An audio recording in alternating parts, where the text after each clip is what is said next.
तर आज डिनरमध्ये मेथीची भाजी चपाती मी बनवली होती आणि मेथी मला एवढी आवडत नाही. मग मला फ्राईड राईस खायची इच्छा झाली आणि मग नंतर म्हटलं बाहेरून ऑर्डर करण्यापेक्षा घरीच बनवूया. आता घरचा फ्राईड राईस चांगला होत नाही. म्हणून मग काय करायचं, तर मी मसाला राईस करायचा ठरवलं.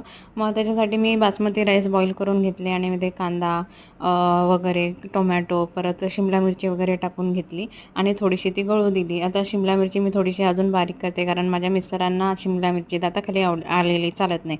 त्याच्यानंतर मग याच्यात मी सगळे मसाले घातले, सगळे नॉर्मल तिखट वगैरे असं, फक्त पावभाजी मसाला आणि थोडं किक मिळावी म्हणून सांबार मसाला मी टाकून बघितला. बाकी धना पावडर, जिरा पावडर वगैरे सगळं होतं.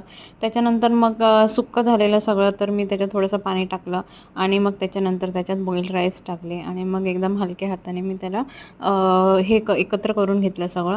आणि मग एकत्र करून झाल्यानंतर थोडासा लिंबू त्याच्यात पिळला, म्हणजे टेस्ट बॅलन्स व्हावी आणि खूप खूप खूप सुंदर झाला होता. तुम्ही पण नक्की ट्राय करून बघा.